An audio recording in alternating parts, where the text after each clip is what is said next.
السلام عليكم ورحمة الله وبركاته. أهلا وسهلا بكم في قناتي بعد انقطاع بسيط، وإن شاء الله هنرجع نكمل حلقاتنا وحواراتنا مع قساوسة النصارى والمبشرين. إن شاء الله انتظروا الجديد في الفترة القادمة. هندخل في الموضوع على طول.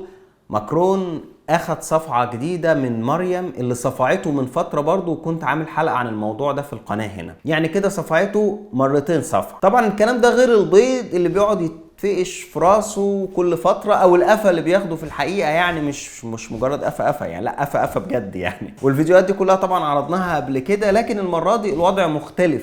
القصة باختصار ان في مجموعة فرنسيين على ايطاليين اتخطفوا من احد التنظيمات في دولة مالي، وكان منهم المنصر لويجي ماكالي والاخصائية الاجتماعية الفرنسية صوفي بترونين. وفي صفحات كتيرة قالت انها اساسا كانت شغالة في المجال التنصيري. بعد ما الحكومة المالية تدخلت تم الافراج عنهم بصفقة تضم 200 واحد من تنظيم القاعدة. وطبعا المواقع المسيحية فرحت وتهللت بهذا النصر الكبير بحسب وصفهم لهذه الواقعة. ماكرون بقى راح كاتب صوفي بترونين حرة، اطلاق سراحها مصدر ارتياح كبير لعائلتها وأقاربها. أبعث برسالة تعاطف إلى السلطات المالية، شكرا، الحرب على الإرهاب في منطقة الساحل مستمرة. الجميل بقى إن هي أصلا رجعت مسلمة. يعني أنت قاعد بتحارب الإسلام وإن الإسلام إرهاب، والحجاب بتشيلوا صوره. يعني أنتوا بعتوا لدول أوروبية عشان تشيلوا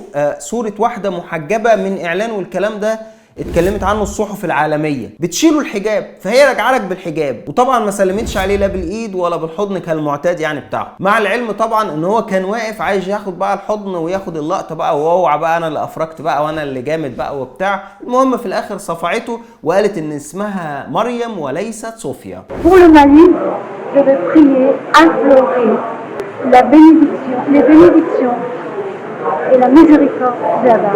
Parce que je suis musulmane.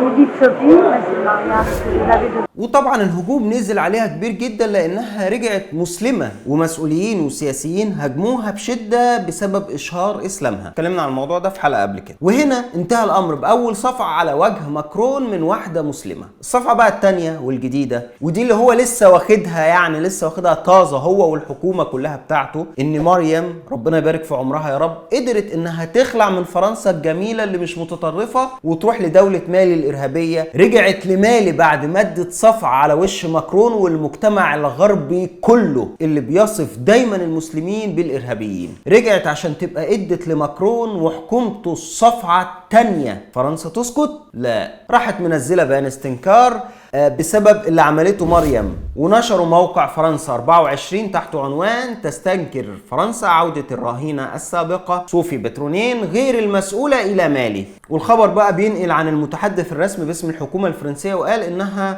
عرضت أمنها وأمن الجيش الفرنسي للخطر. أنا صراحة مش عارف فين الخطر. واحدة أخدوها أسيرة، عرفت الإسلام وأسلمت وحبت ترجع البلد اللي اتأثرت فيها تاني. لازم يقولوا لك إنها بتعرض جنودنا للخطر، وإن اللي عملته ده عمل غير مسؤول وغيره من الكلام اللي هو اسطمبة كده. لازم يطلعوها خاينة وعميلة، رغم إن الجنود الفرنسيين أصلا قاعدين في مالي بيسرقوا ويملوا قروشهم ويسرقوا أرضها ورزقها. والله لو ما هيسرقوا من مالي ما كانوا أصلا دخلوها ولا قعدوا فيها. وبعدين السؤال اللي بيطرح نفسه، ليه ما عيبتش على اللي بعت الجنود لدولة تانية او لدولة مالي؟ يعني ليه ما قلتش ان اللي بعت الجنود هو اللي خاطر بحياتهم؟ طبعا دي مسلمة ضعيفة هنقول عليها كده وخلاص عشان نشوه صورتها. المشكلة كلها ان هي اسلمت. طب ودي فيها ايه المشكلة؟ ده كلام عادي، يعني واحدة اسلمت، الكلام ده عادي بالنسبة لي وبالنسبة لك. لكن بالنسبة مثلا لواحد زي ابراهيم عيسى اللي عامل حلقة كاملة ان احنا بنرفض اللي بيخش الاسلام، في حين ان هم اصلا بيهاجموا صوفي. يعني هل هو هاجم فرنسا بسبب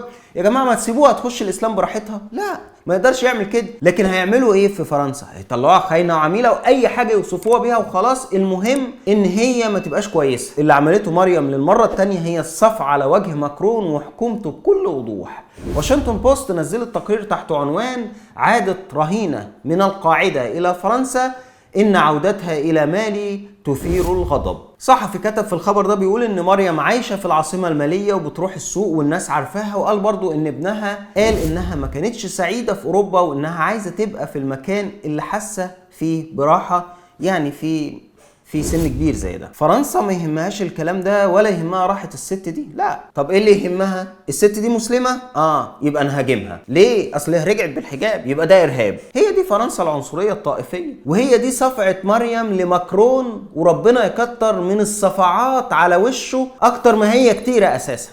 انا خلص تعليق سريعا، اتمنى نشر الفيديو عشان بس كل واحد يبقى عارف ان حتى الاشخاص اللي بيكونوا في بلاد ضعفاء فيها لو شافوا الإسلام بصورة صحيحة قطعا هيختاروا الإسلام، لأن ماكرون مسيحي بيعبد المسيح، والمسيح ده إنسان. هو نفسه قال على نفسه إن هو إنسان في إنجيل يوحنا 48، قال أنا إنسان قد كلمكم بالحق. ليه أعبد إنسان لما ممكن أعبد رب الإنسان؟ خلص تعليق. أتمنى تشترك في القناة وتفعل الجرس عشان يوصلك أي جديد، ولو عايز تدعمنا رابط البترون والباي بال أسفل الفيديو، ولا تنسوني من الدعاء، والسلام عليكم ورحمة الله وبركاته.